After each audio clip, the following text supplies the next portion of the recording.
Hello friends, welcome to my mini vlog. ಇವತ್ತು ನಿಂಬೆಹಣ್ಣು ಹಾಗೆ ಸಬ್ಜಾ ಸೀಡ್ಸ್ನ ಹಾಕೊಂಡು ಒಂದು ವೆಯ್ಟ್ ಲಾಸ್ ಡ್ರಿಂಕ್ನ ಮಾಡ್ಕೊಂಡಿದ್ದೆ. ಯಾವಾಗಲೂ ಮಾರ್ನಿಂಗ್ ಎದ್ದು ಏನಪ್ಪ ಟಿಫನ್ ಮಾಡೋದು ಅಂತ ಎಲ್ಲಾ ಹೆಣ್ಮಕ್ಳಿಗೂ ಒಂದು ಟೆನ್ಷನ್ ಇದ್ದೇ ಇರುತ್ತೆ. ನಾನು ಸಾಸ್ ಹಾಗೆ ವಿನೆಗರ್ನ ಯೂಸ್ ಮಾಡದೆ ಒಂದು ಕಲರ್ಫುಲ್ ಆಗಿರುವಂತ ಫ್ರೈಡ್ ರೈಸ್ನ ಪ್ರಿಪೇರ್ ಮಾಡಿದ್ದೀನಿ. ಇದ್ರದ್ದು ಕಂಪ್ಲೀಟ್ ವಿಡಿಯೋ ನನ್ನ ಯೂಟ್ಯೂಬ್ ಚಾನಲ್ ಅಲ್ಲಿ ಅಪ್ಲೋಡ್ ಆಗಿದೆ. ಇಂಟ್ರೆಸ್ಟ್ ಇದೆ ಹೋಗಿ ಒಂದ್ಸಲ ಚೆಕ್ ಮಾಡಿ. ಹಾಗೆ ಇವತ್ತು ಸಂಜೆ ನಮ್ಮ ಅಕ್ಕನ ಮನೆ ಫಂಕ್ಷನ್ಗೆ ಹೋಗಬೇಕಾಗಿತ್ತು.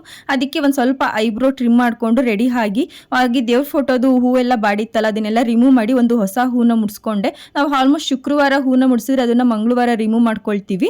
ಆ ಮಂಗಳವಾರ ರಿಮೂವ್ ಮಾಡ್ಕೊಂಡು ಅದಕ್ಕೆ ಹೊಸ ಹೂನ ಹಾಕಿ ಪೂಜೆ ಮಾಡ್ಕೊಳ್ತೀವಿ ಅಷ್ಟೇ. ಹಾಗೆ ಅದೇ ಫಂಕ್ಷನ್ಗೆ ನಮ್ಮ ಅಪ್ಪ ಅಮ್ಮ ಕೂಡ ಊರಿಂದ ಬರ್ತಾ ಇದ್ರು. ಅವ್ರು ಬರೋಷ್ಟರಲ್ಲಿ ನಾವು ಕೂಡ ರೀಚ್ ಆಗಿರ್ಬೇಕು ಅಂತ ಬೇಗ ಬೇಗ ರೆಡಿ ಆಗಿ ಹೋದ್ವಿ.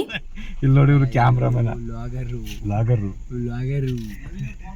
ಅಲ್ಲೇ ಆನ್ ದ ವೇ ನಮ್ಮ ಅಣ್ಣನ ಪಾಪನ್ನ ನೋಡ್ಕೊಂಡು ಫೈನಲಿ ನಾವು ಅವ್ರ ಊರಿಗೆ ಹೋಗಿ ತಲುಪಿದ್ವಿ. ಅಲ್ಲಿ ಹೋಗಿದ ತಕ್ಷಣ ಫಸ್ಟ್ ಊಟ ಮಾಡ್ಕೊಂಡ್ವಿ, ಯಾಕಂದ್ರೆ ತುಂಬಾನೇ ಹೊಟ್ಟೆ ಹಸ್ವಾಗ್ತಿತ್ತು. ಹಾಗೆ ನಾನು ಅಲ್ಲೇ ಅಪ್ಪ ಅಮ್ಮನ ಜೊತೆ ನೈಟ್ ಉಳ್ಕೊಂಡೆ.